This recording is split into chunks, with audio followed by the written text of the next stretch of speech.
Good morning. Good morning. Good morning. Good morning. It is, let me see, Saturday morning, and it's got to be the 2nd of April. And how do I know that it's the 2nd of April?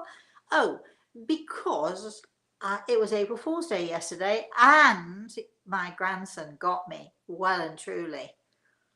Well, I like to let him think that he did. It was so funny. He came on. It was sort of sometime in the late afternoon, early evening, something like that, and he said, Mosey, there is a spider on you. And of course, I'm here in Florida and he's in New York. And although we're on camera, he's not that good. His eyesight's not that good. But I played it up for all it was worth. And I said, oh my goodness, where is it? And he said, it's on your foot. And oh, no, no, no. And then he's grinning away. And then he, of course, said, April Fool. So were any of you pranked? Were any of you caught out? We'd love to know this morning how your April Fool's Day went. And we'd love to know if did you do it to anyone else? Maybe not this year, but have you got a story for us that we'd love to hear about you April fooling somebody else? All right, so oh, excuse me. Right, so it's story time. Before we begin, of course, I would like to say good morning to my spirit guide, Grey Eagle, who, as always, thank goodness, I don't know what to do without him, is standing to my right side. And I'd like to say good morning to Chris too. Good morning, darling. Are you there with us this morning? I am here, and it's not an April Fool's joke that I'm here.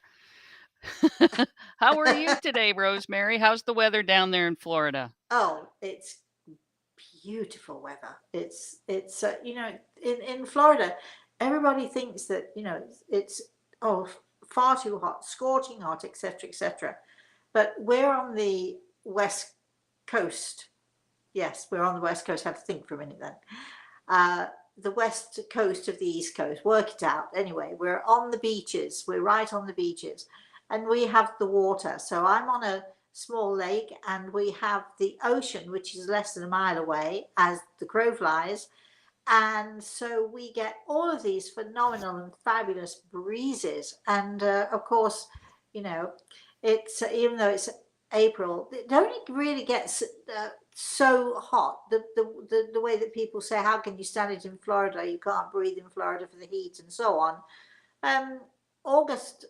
July and August get a little hot, but hey, I can manage it. And we have air conditioning, and a lot of people are very sensible. They go shopping either first thing in the morning before it gets too hot, or they go shopping in the evening, in the sort of after 4 o'clock in the afternoon, when the temperatures start to cool down a little bit.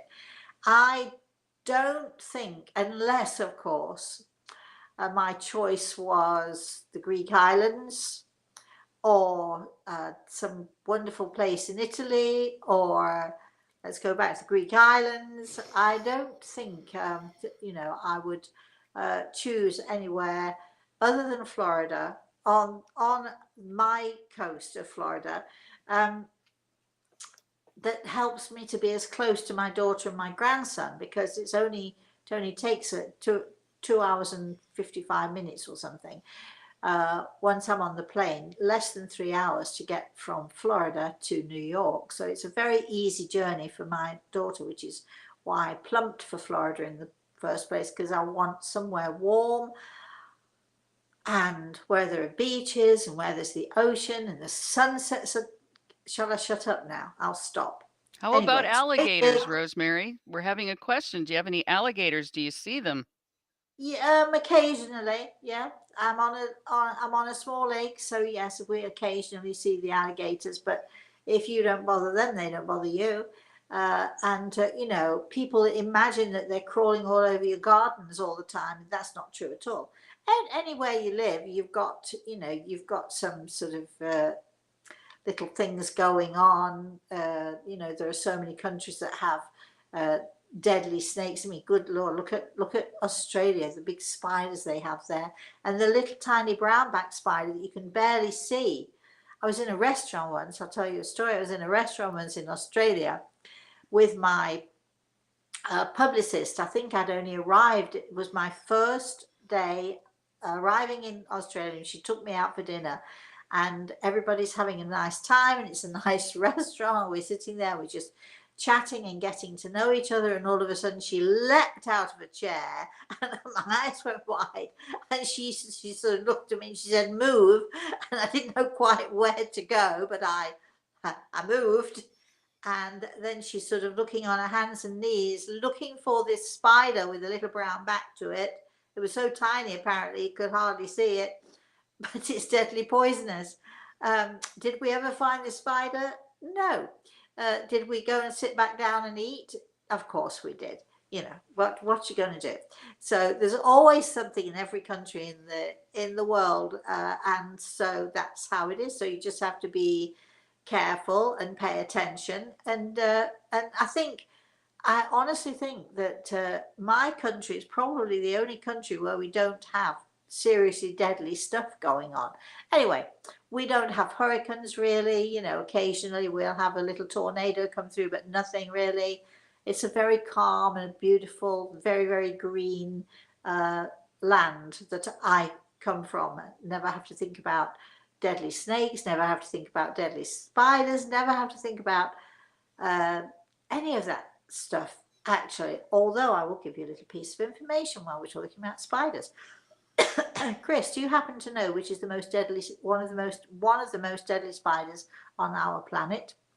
I do not know. Okay, have you heard of the daddy long legs? Yes.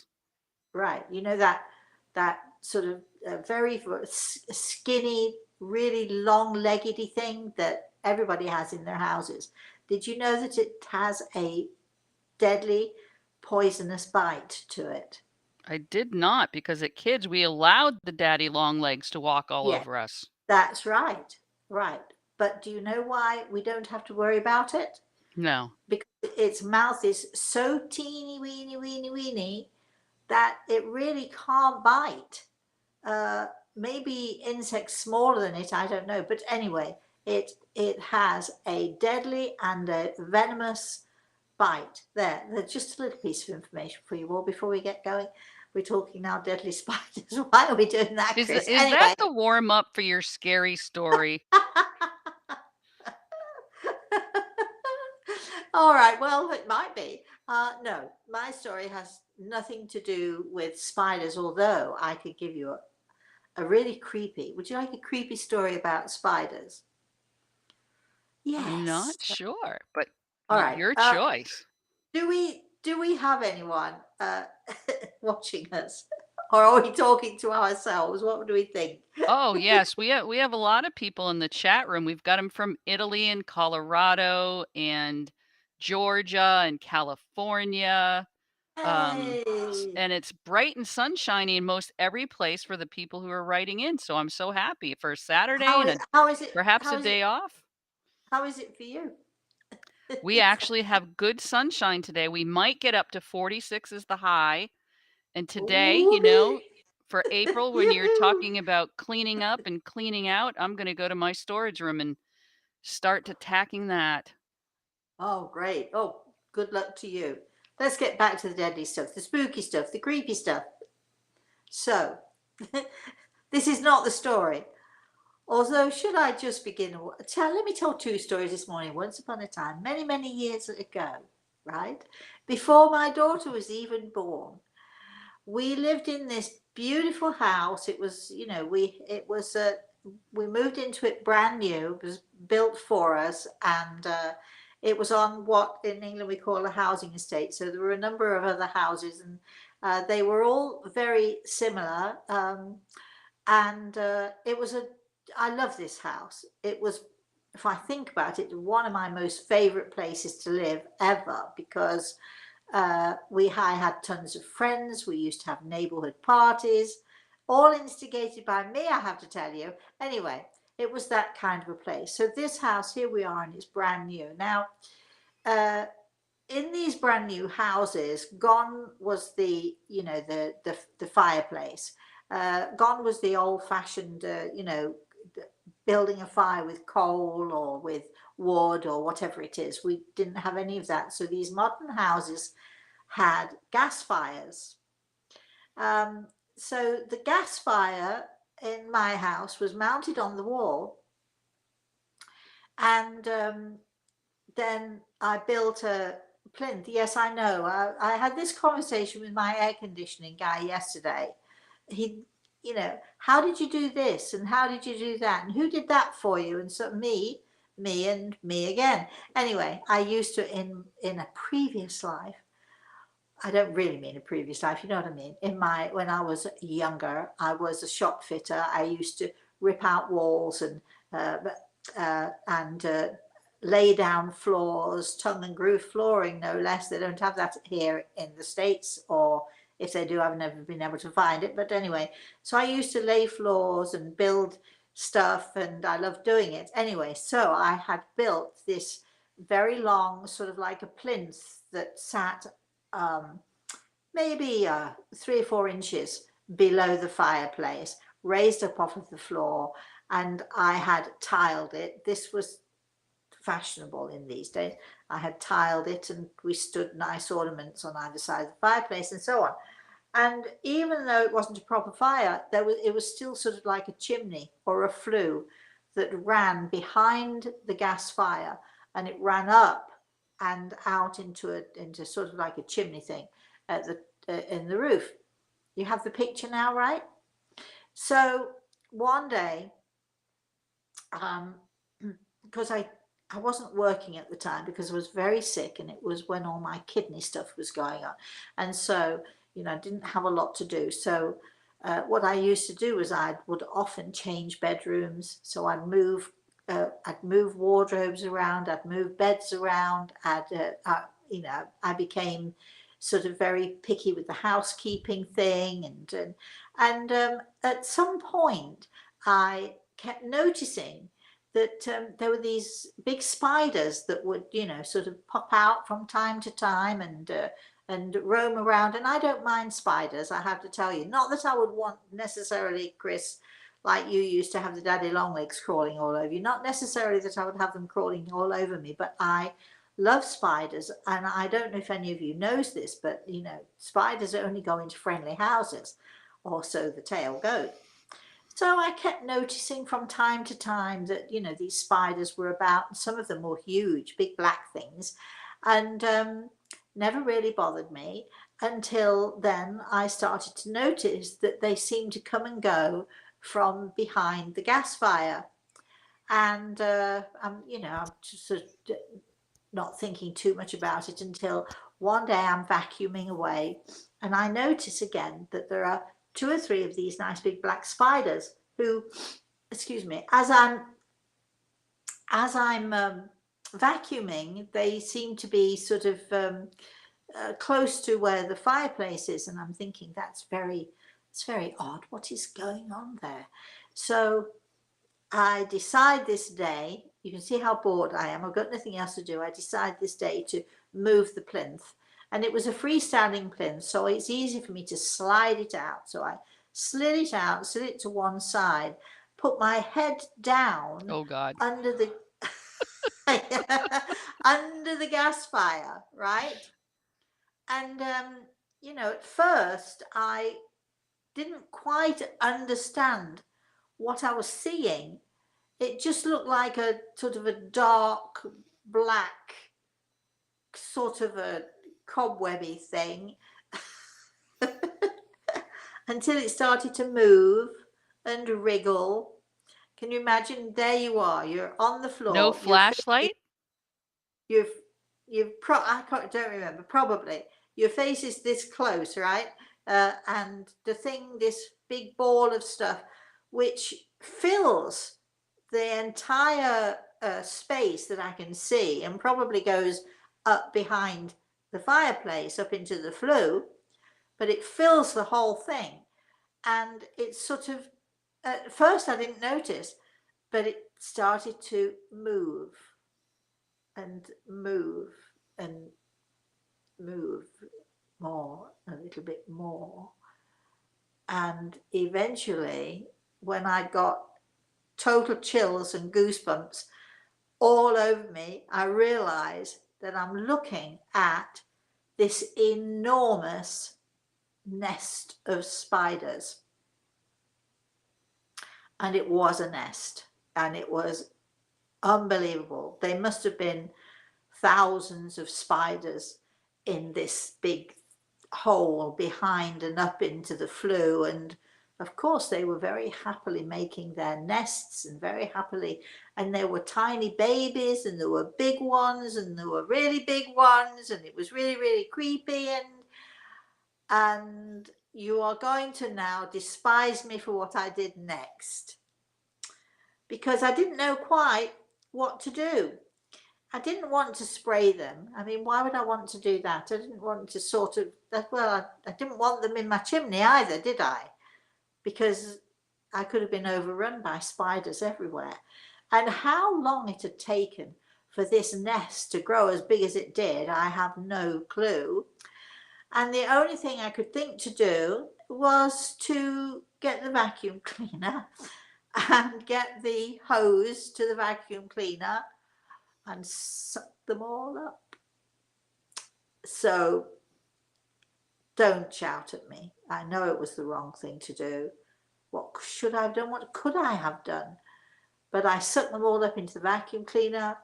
But then I went and I emptied the bag. Of course, I'm not going to leave them all in the bag, are they? Because I don't think, well, I like to think that they didn't suffocate. They might have done. I don't know. Chris, what do you think? Well, I need to hear what you did with this bag. Was it the kind you empty out yourself, or you put it in the trash? No, it was a bag. You know, it's sort of one. It was one of those Hoover bags. So I actually put it in the dustbin, and I'm hoping that some of those spiders survived, and I hope that when they dumped the dustbins and emptied everything out, you know, that some of them survived. But how could I have such an enormous nest of spiders in my house? What else could I do? Those poor little things started to run all over the place. But there we are. I sucked them all up and got rid of them. And I never went back in there to look to see if there were any more. It was the creepiest thing, because I don't know if you've ever seen, I once saw, I don't know if you've ever seen this site, Chris. Why am I talking about this creepy stuff? When I was in England once, I sort of, my garden was an old fruit orchard, and well, it's an orchard. That's what an orchard is, isn't it? Anyway, and one day I was out walking around, and there was in one of the trees in the cluny, which is the V of the tree. They call it the cluny. I don't know if you know that. See, I'm full of these amazing little bits of useless information. In one of the clunies there, I sort of, my eye caught a little bit of a movement, and I went to see what it was, and it was the beginnings, just the beginning of all of these chrysalis. And I don't know if you've ever seen this, where they turn into caterpillars. And they just kept, almost like a little volcano, they just kept pouring out and pouring out and pouring out and sliding down the side of the tree. And there were thousands of them, and I am not exaggerating. And I wish I'd have had a camera. I watched in fascination as they all sort of just kept pouring out of the cluny of this tree and just then slithering down. Bright, bright, bright, really, really bright green, long, hairy caterpillars all over the tree, seemingly erupting out of the cluny of this tree. Anyway, all right, that's no more insect stuff. Anybody want any comments or questions or anything? You mean about that other than before? everyone here is like checking their arms and, you know, scraping their arms and feeling creepy crawlies? No, most of the I did comments. warn you. I did, warned everybody we're going to have a little bit of a creepy show today. Anyway, who knew that it was going to be with insects? But yeah, but don't you think it's fascinating? These caterpillars sort of like almost, it was like a mini volcano. They just kept coming up and then flowing all the way down the side of the tree. And who knows where they went then, into the garden and eating all my beautiful flowers and what have you. But anyway, it was a fascinating thing to watch.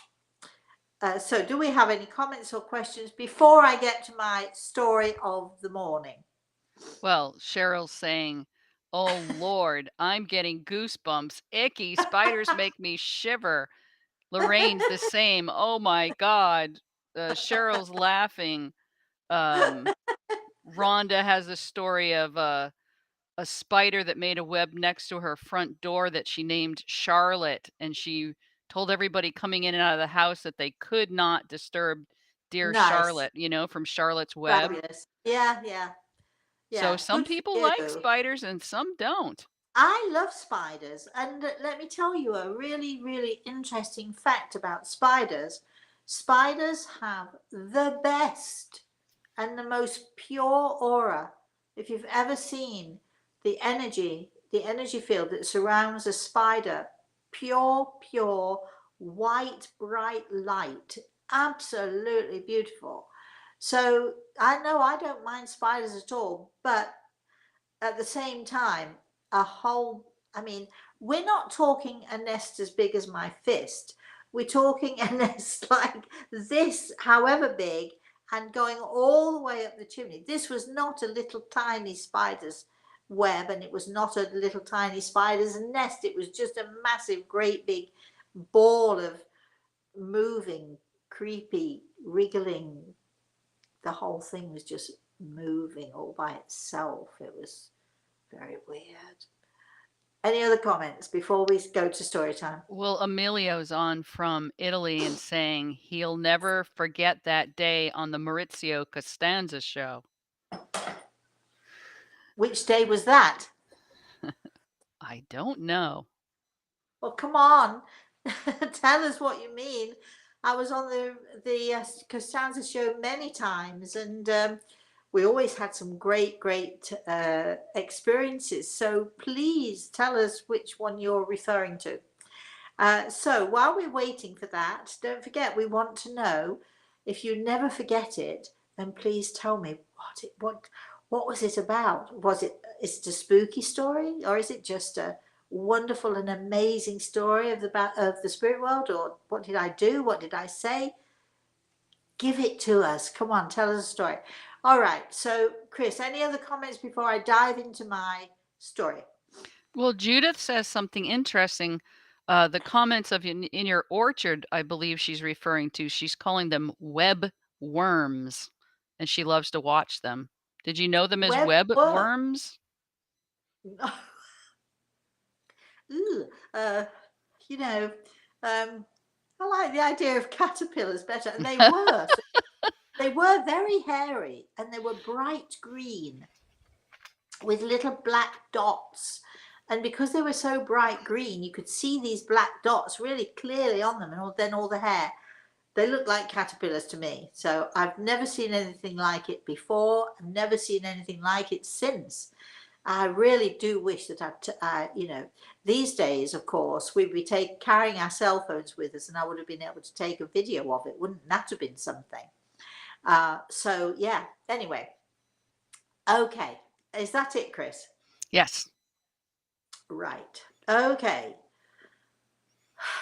So here we go. All right. So I have to try and do this in some semblance of order, because I don't want to lose you in my story.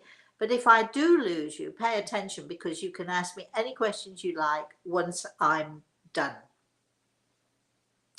So once upon a time, and some of you may have heard this story before, but if you have, it was a long time ago. So I'm going to tell it again. So once upon a time, I was a great hostess in my day. Now, this is before I began working as a spiritual medium. Can we actually go back that far? Because it's been an awfully long time, but yes, we can. And I was, I'm trying to think how old my daughter would be probably about 10 or something.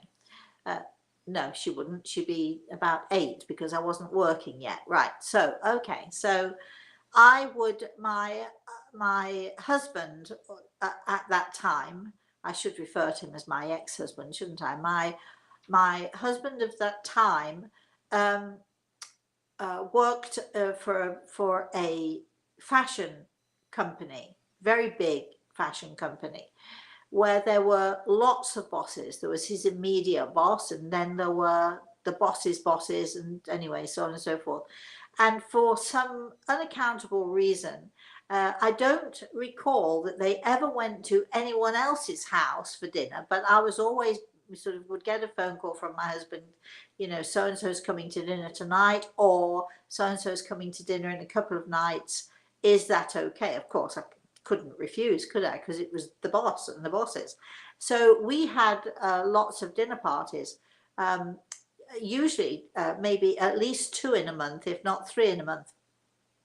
And, you know, we'd have to do, you know, I mean, they were the bosses, and, you know, so you had to put on a bit of a show, and you had to, you know, do a good job, and so on and so forth. And anyway, so my husband's immediate boss, who was for a time also my boss, forget that, we're not even going there. We knew him very well. His name was Terry. So this particular night he came for dinner, and as we're talking over dinner, he began to tell us about an experience that he'd had. He'd been to a spiritualist church, and he didn't really know why he'd gone there, but, you know, he sat at the back of the room, he said, and didn't really expect very much at all. I think he just was curious, and he wanted to see what it was about. He went on his own. And to his amazement, the medium who was working there gave him a message, which was apparently a very good message. I don't remember who he said it was from, but he gave a great message. Now, okay, remember now, you've heard me say that I would have weird experiences all of the time. So when people started talking about these things, I would immediately back off, keep my mouth shut, because I didn't want anyone knowing the kinds of weird things that were going on with me personally, which had always gone on for all of my life. So we just listened to him and nodded, and, you know, asked a couple of polite questions and all the rest of it. Anyway, dinner was over, and then we went and sat, and I had a big leather Chesterfield. So the boss sat at one end of the Chesterfield, I sat at the other end of the Chesterfield. I'd made coffees, and we were having a liqueur, and we were just sitting and chatting and so on and so forth. And he comes back to this experience that he'd had as a spiritualist church, at the spiritualist church, and he said once he'd had that experience, he started to sort of investigate a little bit more. And I was, as the conversation continued, I was getting more and more uncomfortable because, as I've said, I didn't show anybody. I didn't tell anybody. We didn't talk about any of this at all. Never. It was never mentioned because, and my husband knew of the weird dreams and the scary stuff that happened to me. Not that he believed it particularly. He just thought I was neurotic. If I'd wake up in the middle of the night screaming or something, he would just think it was God, she's having another one of her nightmares. So anyway, but here is the boss, and he's determined to talk about it, so we have no choice but to listen. So then he looked at me and he said, "So Rosemary, do you believe in a life after death?" And I said, "Well, yeah, I do." And he said, "Well, who do you think is taking care of your daughter? Who do you think is watching over your daughter?" Now, my father was still alive at this point, so but my husband's grandfather, who I'd never met, I thought maybe he could be that person who was watching over my child. But as I've said, I never really thought about it too much because I tried really hard not to. So he said to me, "Would you like to know if it's a man or a woman who's taking care of your daughter?" And I said, not really. I don't really care. And he said, no, come on. He said, "Well, you can do this. You can do this." As I've said, I got more and more uncomfortable with this conversation, but he was the boss.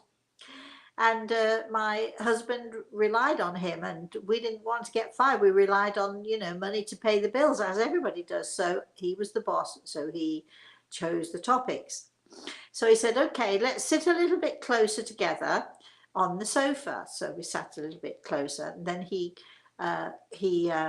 said to my husband, have you got anything at all that belongs to your grandfather? Because if Rosemary thinks that, you know, it's your grandfather, we can find out. So my husband always wore this really beautiful gold ring with a diamond in the middle of it, and it was his grandfather's, which he inherited. So he handed that over. So now I want you to picture, here we are, right? So we're both sitting on the sofa, my husband's boss and myself. And there's probably about 2 or 3 feet between us. Not too much room, but nevertheless, we've got space between us. So he places the ring, my husband's grandfather's ring, and he places it on the sofa. And he says to me, now, he said, I want you to focus on the ring, and if it moves to the left, I can't remember, but if it moves to the left, it's a woman who's taking care of your daughter. And if it moves to the right, it's a man who's taking care of your daughter. And I'm thinking, now I'm thinking, he's lost the plot. He's nuts. What's he talking about? The ring moving. So it couldn't possibly move, right? It couldn't move. He wasn't touching it, and I certainly wasn't touching it. He said, well, just look at the ring and focus on it. So I looked at it for 2 or 3 minutes, and nothing. And I just said to him, yeah, no, it's not working for me. I just wanted to get over this topic. He said, no. He said, come on, just keep trying. Just sort of stare at the ring. Just focus on the ring. And when it moves, you know, just make a note of which way it moves. So I don't really focus on the ring because I don't really want to do this, but I give it another 2 or 3 minutes, and I say to him, you know, I'm not a good subject for this. He said, let's try one more time, shall we? But you really got to focus now, Rosemary. Come on, focus on that ring. So I look at the ring, I focus a little bit on the ring, and the next thing I go a bit dizzy, a bit fuzzy in the head, thinking, you know, what's that? Shake my head, look at the ring again, and again I feel this sort of fuzzy, dizzy thing going on in my head, and shake my head again, look at the ring, and sure enough, the ring moves. I would like to be able to tell you which way it moved, but as the ring moved, my head went sort of weirdly fuzzy again. And the next thing I know, it's as if I've got a 10-ton weight on my shoulders, and it feels like someone or something is pushing me down and down and down into the sofa with such force. You cannot believe the force of this thing that is pushing me down, weighing me down. At the same time, now my hands are on my lap, sort of probably like this. I am completely paralyzed. My head is sort of screaming for this to stop, but I can't speak. I am totally paralyzed. I cannot move. I cannot move my hands. And I am so terrified of what is happening to me, because I am now sort of pinned somehow into the sofa and cannot move one even little millimeter. And I'm so scared, I'm so frightened, and my heart is beating out of my chest. And I try desperately, I try to force my hands up to shout, to do something. And I try so hard, and then tears start streaming down my face. I can't do anything about it. I can't wipe them away. Again, I can't speak. I'm completely paralyzed, sitting there on the sofa, totally and absolutely paralyzed. As I start to cry, not really cry, the tears are pouring out, but my facial muscles are frozen. By this time, and we had a friend also who'd come to dinner that night, and she told me afterwards that as this is going on, my face turned sheet white. My husband, obviously, they could all see something was very wrong here. But I couldn't move. Try as I would, I could not move. And my husband leapt up. I'm aware of everything that's going on. I'm aware of everything that everybody's saying. My husband leapt up to come to, I guess, to help me something. And Terry, the boss, shouts at him, "Don't touch her. Whatever you do, don't touch her." And eventually he puts his hands on my shoulders, and somehow that helps to release what is going on with me. And the next thing I know, now I can move, and now I am hysterically crying because I've been so totally terrified, because something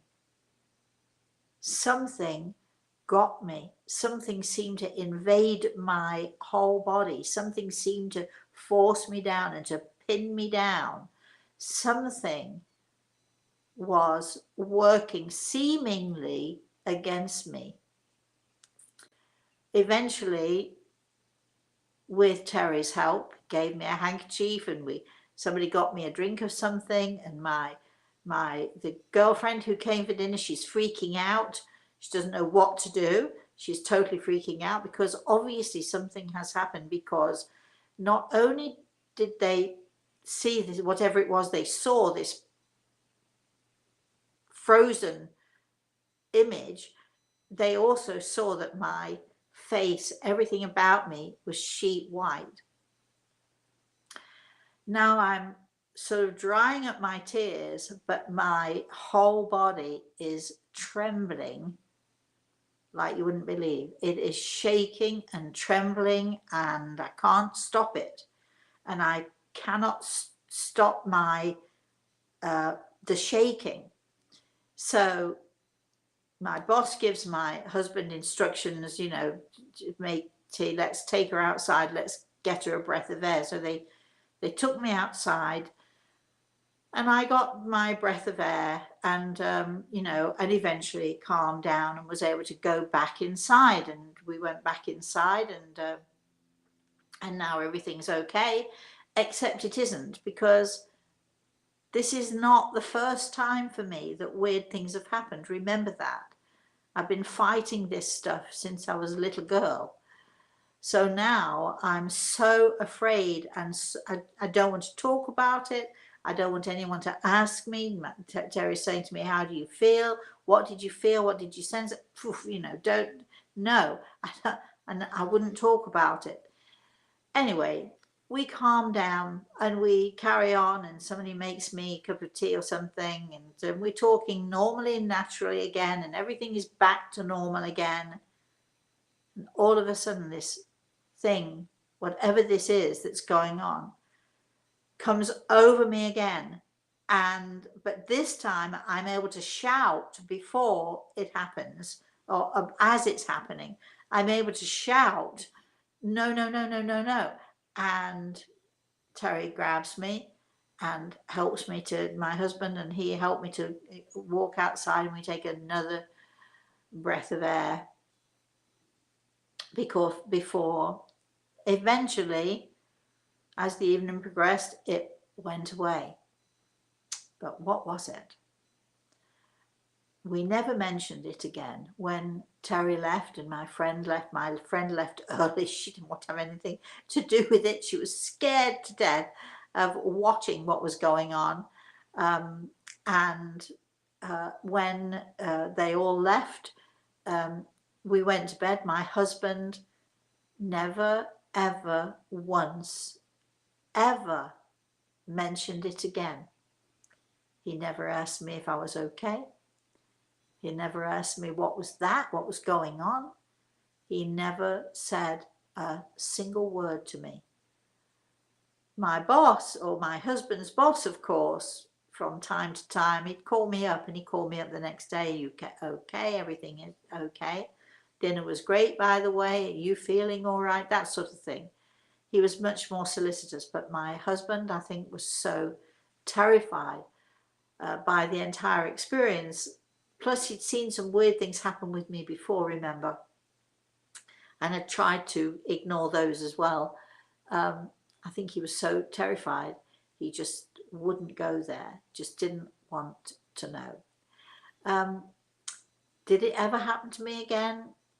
Not in those circumstances, but when you go into a trance state, or when you're having an out-of-body experience, that's the kind of thing that happens to you, because we think that it's that somebody is forcing us down or pushing us down, sort of literally keeping us in this spot.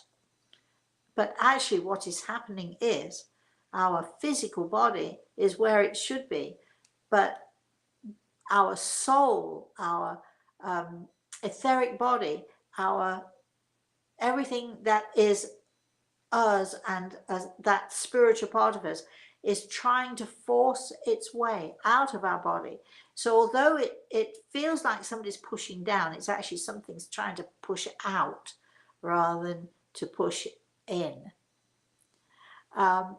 So that actually was the first time I ever did anything like that in public with people outside of me. And my husband occasionally, who wouldn't have anything to do with anything anyway, and he thought I was a weird neurotic person.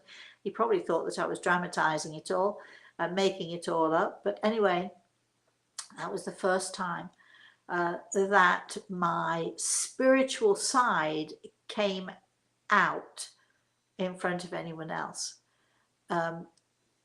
Terry and I, on odd occasions over the next couple of years, we would talk about it. We would not talk about what happened exactly, but he would talk about the fact that he believed in a life after death, and he thought that stranger things happened than we could possibly imagine.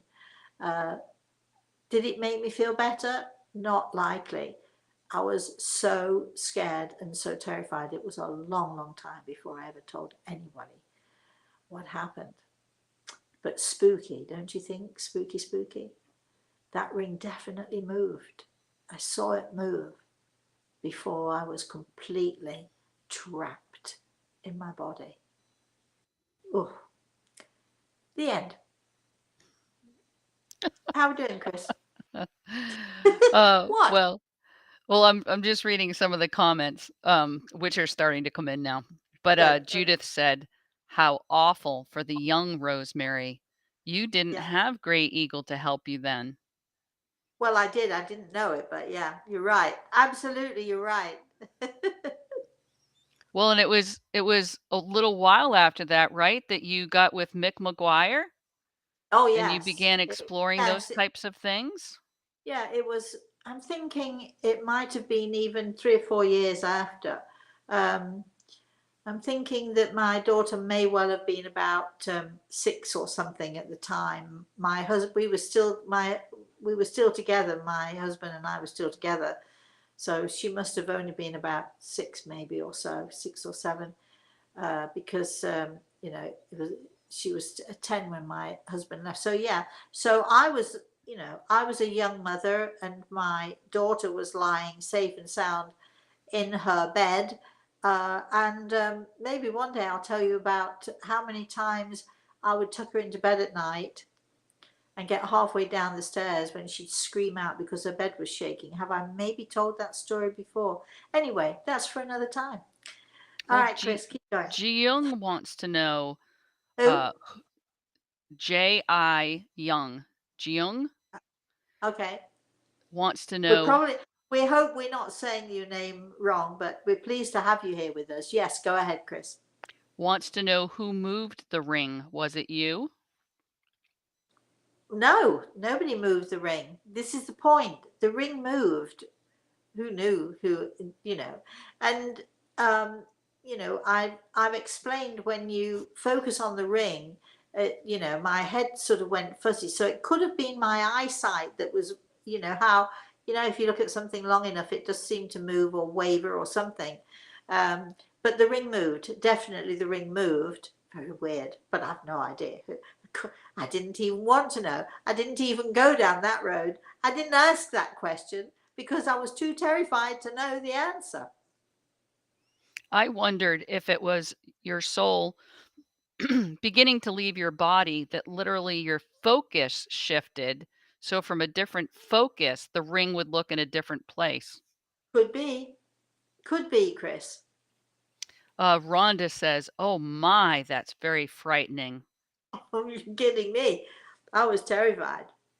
Annika Yeah, I was wants to terrified. know, did your boss ever know that you became a well-known spiritual medium? I've I've no idea. My guess it would be yes. But we lost touch with him. My husband left the company, so he was no longer that boss. He did keep in touch with me, though. He would occasionally call and just check on me and make sure that I was okay. When he found out what my husband did, um, he called me to check on me. Is everything okay with you? Are you sure you're okay? And of course, the only thing that I had to work, I was pleased my husband left, but I mean, I wasn't pleased that I had no money and could barely afford to eat. Never mind to feed Samantha. I would feed her, and then I would hope and hope that she didn't eat it all because what she left was my dinner. I was very skinny in those days. Anyway, but he would check on me from time to time and make sure I was okay. And it wasn't long after he really did a number on me with stole money and went to the bank and told them lies that I'd come in and say he took all the money, but not to believe it, not to believe me, which they didn't until they had to eventually. And on this went. He really did a terrible thing. And it wasn't, I think it was only about a month or two after that that the boss, Terry, fired my husband. Um, anyway, you know, that's how it works out, doesn't it? So, anyway, keep going, Chris. Keep But going. you have some new people on here, Rosemary, so it might good to be good to frame the situation. I'm thinking not only was it just a frightening experience for any of us, but you also had the background about your grandmother. Did you want to speak about that? And if people thought you were like her, with the implications to your daughter? Oh, yes. Well, I mean, yes. When I was growing up, my mother knew that I was weird.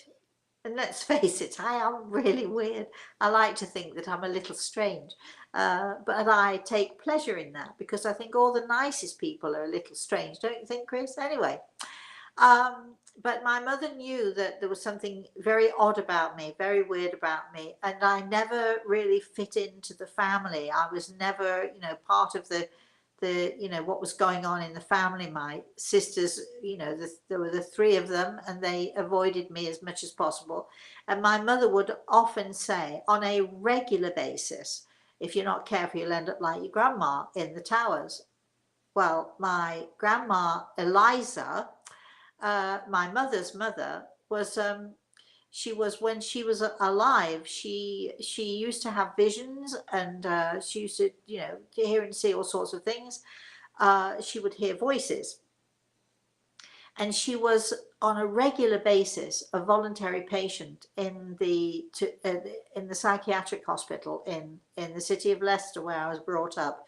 And that place was called the Towers, and it was a huge, big old Victorian place with tons of chimneys. I'm not sure if it's still there.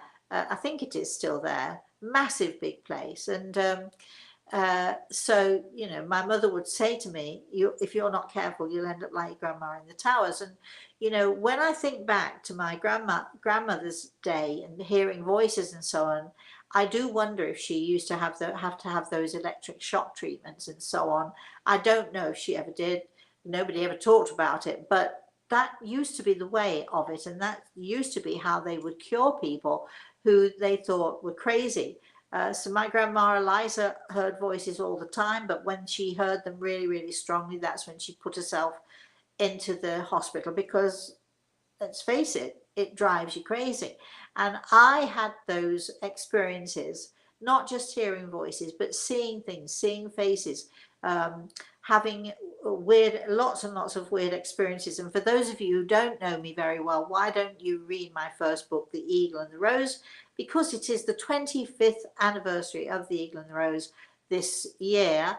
So, you know, you'll find out all sorts of things if you read that book. And it is even though I'm the author and I say so myself, it is a great book to read.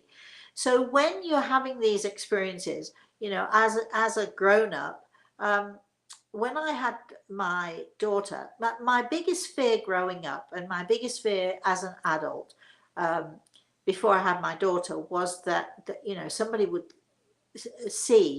realize that I was crazy, and they'd take me off to the Towers like my grandmother, because my mother used to tell me that all the time.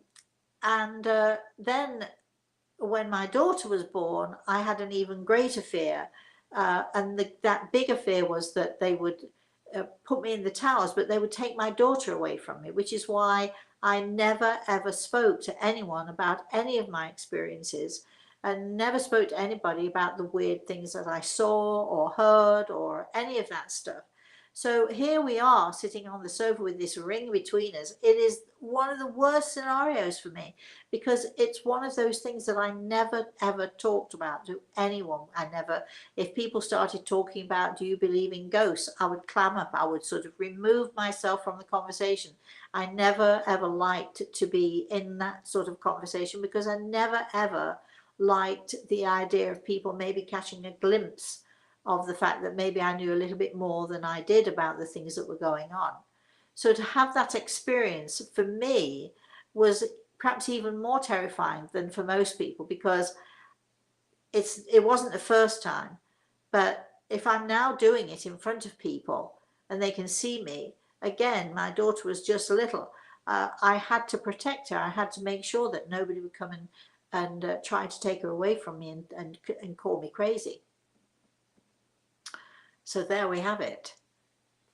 Yeah, I think that explains a lot. And, you know, for people who do the work that you're doing right now, for you to even come out with your first book, The Eagle and the Rose, even though you'd had a following in England, but literally coming out to the world, having that background, it's utterly amazing that you were so brave and courageous to share all this with all of us and how we're benefiting.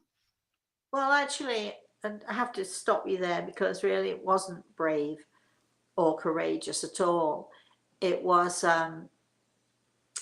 when, you know, I'd started working abroad. I'd had clients all over the world, usually on the phone. You know, then I went to America, and people in America, so a few people in America, you sort of had consultations with me, because by this time, you know, word spreads, doesn't it? Anyway, so I was giving consultations to people all over the world, and to some in America. And of course, then when I went to America, some of my clients wanted to meet me, wanted to say hello to me, and so on. And when I was asked to write a book, you know, I had, by this time, I had so many stories. They weren't my stories. They were other people's stories as seen through my eyes and coming to me. But I find other people and other people's stories absolutely fascinating.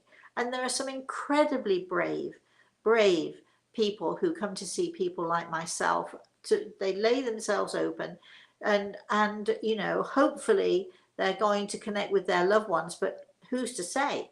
Um, anyway, so when I wrote the book, I gave it to my sister first of all to read, and I said, "Here, here you go, read that. Tell me what you think." And she came back a couple of weeks later, and she actually walked in the door and she threw the book at me. She said, "Here, if you can't write the truth, don't write anything at all." Well, I know exactly what she meant, because I hadn't written about my upbringing. I hadn't written about my you know, childhood at all, the cruelty that went on there. I hadn't written my own story at all. So I thought, let's keep that under wraps. So I wasn't being brave, but I was, I am a natural storyteller and I am a writer and so on. And there were so many people whose stories I just felt, wouldn't it be great to be able to share them? And then my editor, fabulous editor, the best editor I've ever had. Anyway, she said to me, well, she said, it's all very well and good, Rosemary, but there's nothing in here about you, is there? So I knew I had to write about me, but that was the tough part. But the process was already underway. I was working with Warner Books. The whole thing was already underway. So I'm not sure that it was brave at all. It was exciting, and it was important that I share the experiences that I'd had, because that's, after all, part of the role of what I do is to share what I do with other people. But when it came to me, oh dear. So what I did, and the only way that I could actually do it, was to write in the third person, as I'm writing, to not put myself to the front, but write about it as if it happened to somebody else. And so you will see, do not, if you've not read The Eagle and the Rose, do not go to the end. Read the beginning first, read all the way through, because I don't want to spoil it for anybody. But there is a part in the book where I do write about the girl, and you don't really know that it's me until all of a sudden you'll know that it's me. That was the only way that I could do it, to write it in the third person. So I don't think bravery comes into it, Chris, honestly.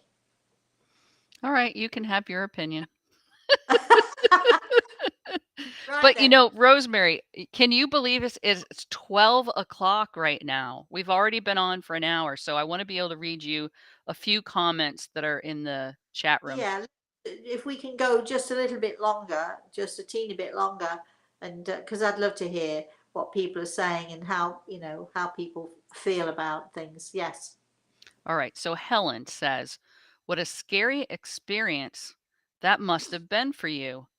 I've been awake in bed but couldn't move or even speak, and I was paralyzed and terrified and felt I would call either a strange or a negative spirit in the room with me. Any thoughts on what that could have been?" Yeah, I think it's we all, every single one of us, whether we know it or not, we all travel when we're asleep. We all leave our bodies. We all travel. We all do that sort of have those out of body experiences. Most of us, though, are asleep, and we're asleep when we leave, and we sleep when we come back, and we don't even realize what's happening.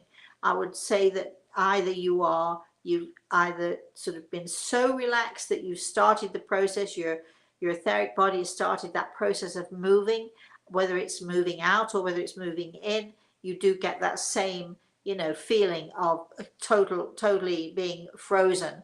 And so I would say that you are at that absolutely, totally, fabulously relaxed place where most people only go when they are sound asleep, where your etheric body could actually then move out or move back in, whichever it was.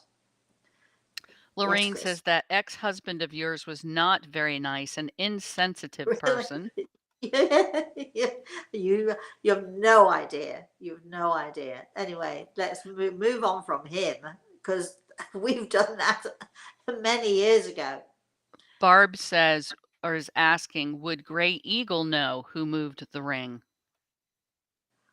Okay, I don't think the ring physically moved, or maybe it did, but I don't care. That's not the point of the story. Don't get hung up on the moving of the ring bit.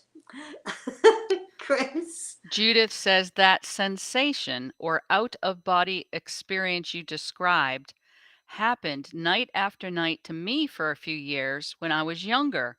My All doctor right. had a name for it. Later, I learned it was the out of body sensation. My Right. doctor called it twilight sleep. He didn't know, Yeah. obviously. Well, maybe he did know, because it is in those, let's say, in those twilight moments, where you are sort of, you're you're not quite asleep, you're not quite awake, you're in that sort of in between stage where we're very much more sensitive and very much more aware of things that are happening to us. So, and I know that many teenagers experience these things because, as your body starts to change and as your body starts to mature, your energy starts to change as well, and you become more sensitive and more aware of the energy that's within you, and your aura shows these changes in you. And I think that, those are the times when teenagers will often have these experiences. Cheryl's asking, why do you think the boss focused so much on you to get you to do that? I just think that he was fascinated by the subject and just, just wanted to sort of do experiment and to show us something. He may have done it with other people before. He did say that he's never ever experienced anyone having that reaction before, that I had. So maybe he's done it with other people. Maybe it's some sort of a party trick that he likes to pull out. We all have to be careful of those party tricks, don't we? The Ouija board and stuff like that. We're messing with things that we don't understand necessarily, that we don't, we can't control. So do be careful with these, the party tricks. If you see anyone playing any of these party tricks, walk away.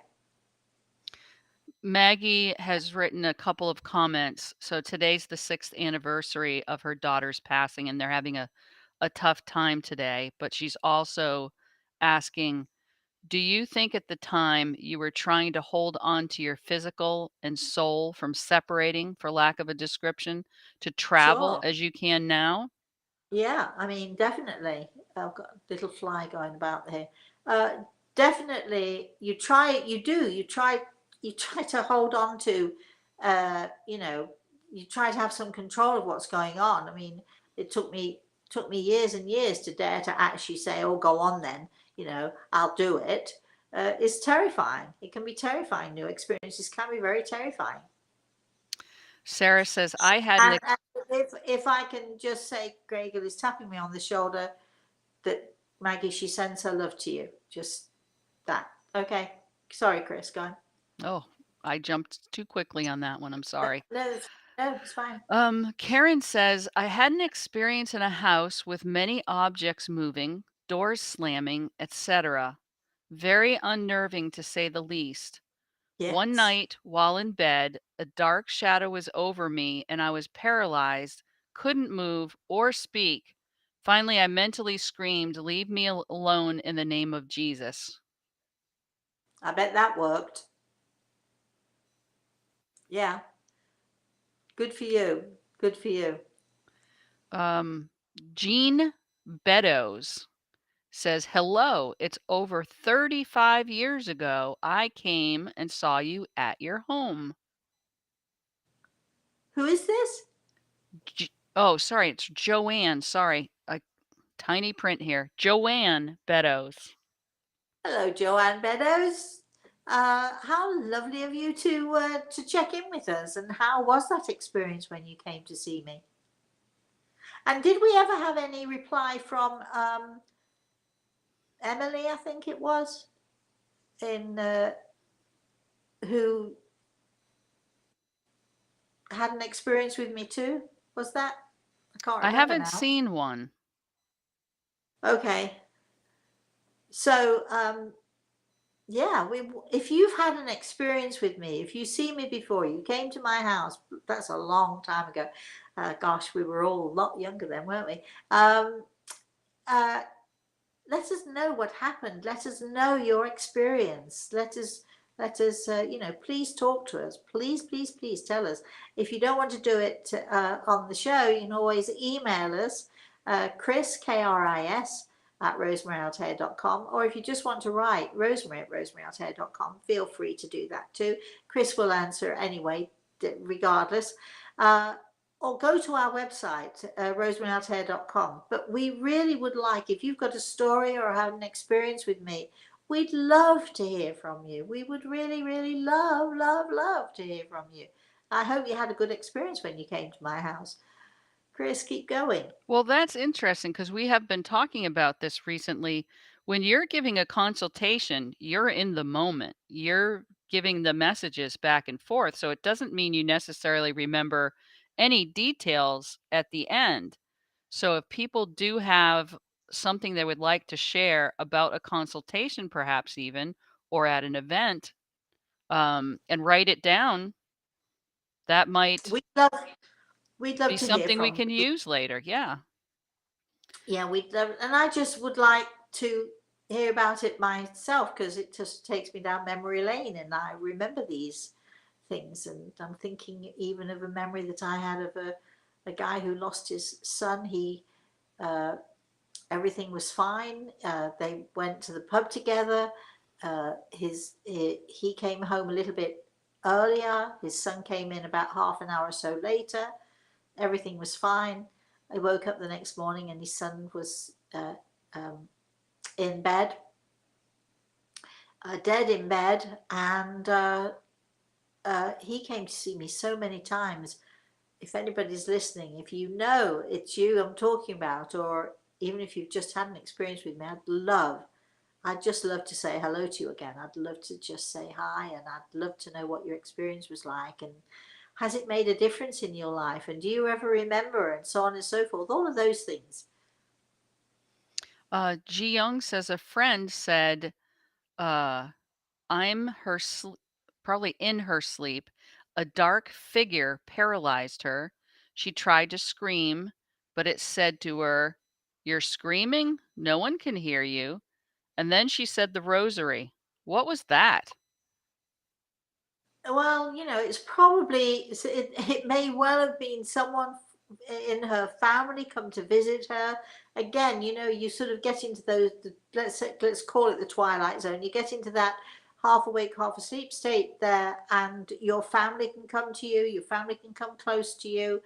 They don't come to harm you in any way, but hey, saying a prayer, asking God for help, asking, uh, if you think Jesus is going to help you, absolutely, because he will.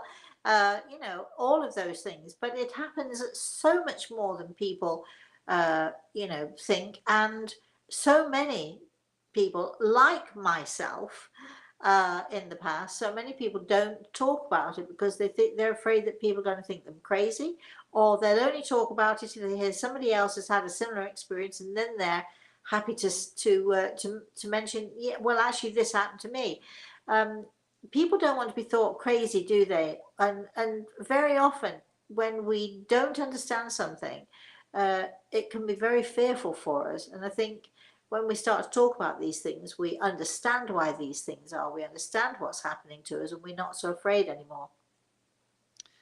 Joanne answered your question earlier. So her consultations with you were wonderful, and she came a number of times with different Oh, people, including her mother, mother-in-law, and cousin. oh, wow. I probably would know you very well then.